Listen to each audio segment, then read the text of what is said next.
What's up, guys? Aaron Cybertron Zang here, and this is my second match against Justin Flynn. If you haven't seen already, I just played him, and we had a pretty good match. He set up Trick Room, but my Farthorn was able to clutch it out, so this is going to be our second game in the series. I had a lot of fun in that first match. I thought he completely had me until my Farthorn came out, and I just blew him out in one turn, and the momentum completely swung in my favor. So I'm excited to see how this game goes. My team today, I'm running just a bunch of Pokemon I put together: Charizard, Venusaur, Ferrothorn, Rotom Wash, Tyranitar, and Aerodactyl. And he has still the same 6 from the last game: Kangaskhan, Slowking, Rotom Wash, Aromatisse, Talonflame, and Sableye. So in the last game, I led with Charizard and Rotom Wash, and it worked out really well for me, even though I ended up missing my Overheat in the first turn. And so this game, if I were him, I would not bring the Rotom Wash, because in the last game, what my Ferrothorn was able to do was I was able to one-hit KO his Slowking and Rotom Wash with a Power Whip directly. So Ferrothorn is really the key to this matchup. I need to be careful, but I know it's slower than Slowking, so if he sets up Trick Room, it's going to go against him. He didn't bring Talonflame in the last matchup, so I kind of expect to see it in this one. My favorite leads to counter Talonflame are Aerodactyl and Rotom Wash.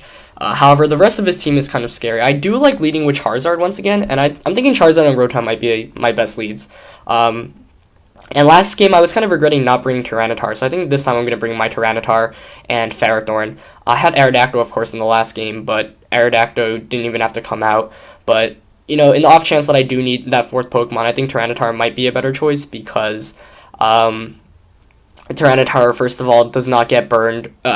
Since I am running a special variant, the Sableye and the Rotom Wash, even if they do Will-O-Wisp me, it won't really neuter my attacks, because I'm running Dark Pulse, Ice Beam, and Rock Slide, of course, but, so the main goal of this battle is just going to be beat the Talonflame and, Slowking, really. Ferrothorn really wins me this game otherwise. In the first game, he did reveal that his Kangaskhan had Facade, which is a move that there's a lot of debate about in VGC. A lot of players think it's silly to run Facade because you're either relying on your opponent to burn you, or you're going to have to Thunder Wave yourself. But it is really, really powerful if it does happen, so I'm going to have to be a bit more careful about that. So he sends out the same leads as last game, the Slowking and the Kangaskhan. I'm going to go with my same 2 leads as last game.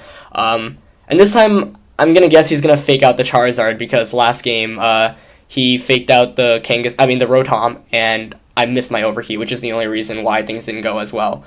And the thing here is, I don't know if he wants to set up Trick Room again or not, because if he doesn't, I'm just going to be able to Overheat him in the next turn. If he does, then my Ferrothorn can just sweep once again like it did in the last game.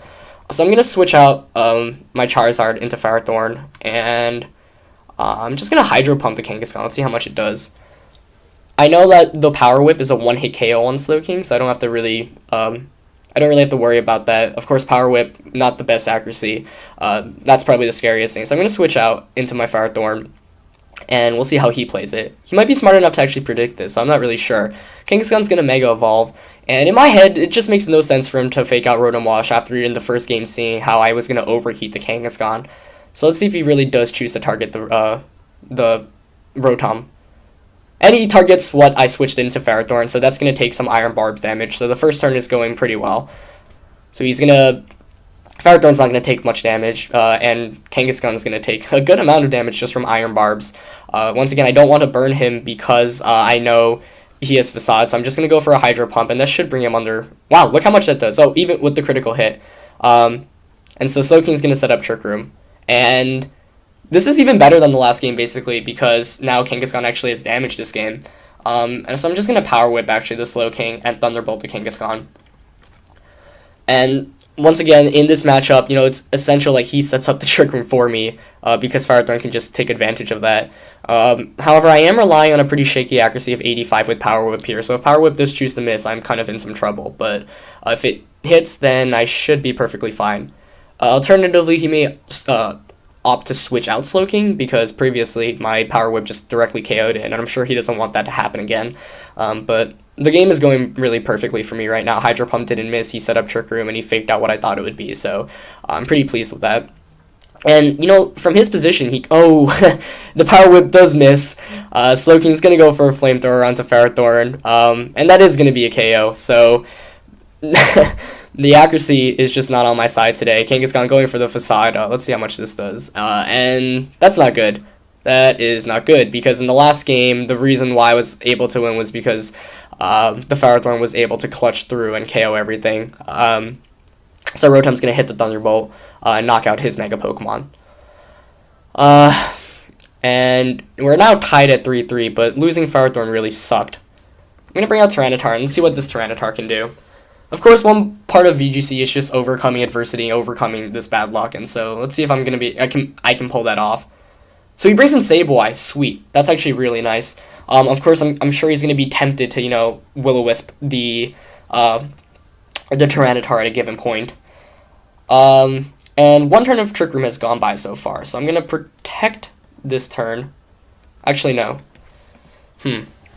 Yeah, last turn was the first turn of Trick Room, and neither of my Pokemon protected. So if I were him, I would probably fake out the Tyranitar and just Psychic my Rotom. So I'm going to double protect here, actually, just to cancel that out. Of course, when going up against Trick Room, you just want to stall out Trick Room as quickly as possible. And he probably doesn't know I'm running Special Tyranitar, so I'm going to try to use that to my advantage. But we'll see if it actually ends up working out. Let's see. I think I am running out of space on my computer, so I might have to delete a video. So this one completely saves. So let's delete this one. Okay, so Rotom's going to protect. Both Pokemon are going to protect, obviously, as I mentioned previously. And let's see what the Sableye does. Sableye does go for the Fake Out onto the Tyranitar, and Slowking does go for the Psychic onto Rotom Wash, so I get a basically free turn there. He wasn't able to really do very much. And this ensures that I'll be able to basically stall out Trick Room, because I can attack this turn and in the following turn stall it out. So I'm going to Dark Pulse the Slowking here, and I'm going to Hydro Pump the Sableye. I'd be tempted to Will-O-Wisp Sableye, but I'm sure Sableye has Recover, and so the Will-O-Wisp really wouldn't do much because he's just able to recover every turn. Actually, a smarter play probably would have been to double target the Slowking with the Dark Pulse and Thunderbolt, because that ensures a one-hit KO. I'm not sure if Dark Pulse is going to knock it out, but with Life Orb and Modest Nature, I'm feeling pretty good about my chances. So Sableye is going to go for the Will-O-Wisp onto Tyranitar, but fortunately, like I previously mentioned, I am running a Special Tyranitar, so I should be okay in that matter. Psychic is going to go onto the Rotom Wash, bring it down to 34 HP. Rotom going to go for the Hydro Pump onto Sableye. Let's see how much that does. And, woo, with the critical hit, it brings it down to basically, like, near KO range. And, yeah, Dark Pulse isn't going to KO that Slowking. Bring it down to yellow HP. That's kind of what I was fearing before, not doing enough damage. And the Sand knocks out Sableye. Ooh, that's a huge relief on my back. So in both games, I've gotten fairly unlucky with the miss in the beginning, but then I have a crit later in the game to make up for that. And this will be the last turn of Trick Room, and I still have my Charizard in the back. Haven't even Mega Evolved yet, so I'll be able to Mega Evolve. And I can stall out Trick Room this turn by double protecting. He reveals that his last Pokemon, is Talonflame, so that's really good for me. So I'm going to double protect here to just stall out the Trick Room. And what that means is in the following turn, I'm just going to be able to... because right now, Slowking is going to outspeed my Tyranitar, so I don't want him to use a water-type attack like Scald or Hydro Pump, because, with the critical hit, that might be able to KO me. So I'm playing it safe here. I'm going to double protect, so the Trick Room goes out. In the following turn, Talonflame's most likely going to have to target my Rotom Wash, because otherwise I'm going to KO him. And since Slowking's the slowest Pokemon on the field, I'm going to be able to KO that before it does anything. And then it's just a 2-on-1. And Talonflame's going to take recoil damage regardless of who it targets. Though I am curious to see what set Talonflame this is, Life Orb, Choice Band. We'll see in the next turn. So both of my Pokemon are going to protect, obviously, just to stall out that last turn of Trick Room. Talonflame going for the Brave Bird into what was the Tyranitar, and so he was double targeting Tyranitar there, which is why I double protected, just ensure let both of your Pokemon survive through the last turn of Trick Room. And that was a smart play by him, because if I didn't protect there, I'm sure he would have picked up a KO there. So Tyranitar is going to take some burn damage, and Trick Room is finally going to go away. And now I can just Rock Slide and Thunderbolt, actually. And this game should be mine pretty comfortably, as long as he doesn't... The only scenario I can imagine here is he, protects the Slowking, and Brave Bird's a Rotom, and then, or, maybe has a U-turn and crits a U-turn. And I think I probably should have Thunderbolted the Slowking instead, but we'll see. Of course, I do have Charizard in the back, but if he has Choice Band Talonflame, that's going to cause some trouble because that actually can one-hit KO my my Charizard. But as long as I land a Rock Slide or a Thunderbolt here, I should be fine. And so the Talonflame is going to go for the Brave Bird onto the Rotom, and that's going to be a KO with the critical hit, just gravy on top. So Rotom's going to fall down, and Talonflame's going to take just barely any recoil damage, but it did just show the Life Orb, so that's good. Tyranitar's going to go for the Rock Slide, and it fortunately hits both Pokemon. I probably should have went for a safer play there and just Dark Pulse Slowking to ensure a KO, but Rock Sliding will give me the win and the KO on both of his Pokemon. So, once again, a really fun game. I actually really like his team. I got to play pretty smart on the first turn, and I had the lead to my advantage. You know, the way I saw it, it'd be kind of ridiculous to fake out a Charizard and Flamethrower on the first turn. You know, that would have been an insane prediction on his part. But that was a really nice game. And, you know, once again, an honor to battle him. He's a really cool guy. I have a lot of respect for him. And he has some really awesome YouTube videos. You guys should definitely check him out. You know, I'm sure most of you guys are already subscribed to him. So thanks again for watching, guys, and I'll see you next time. Peace.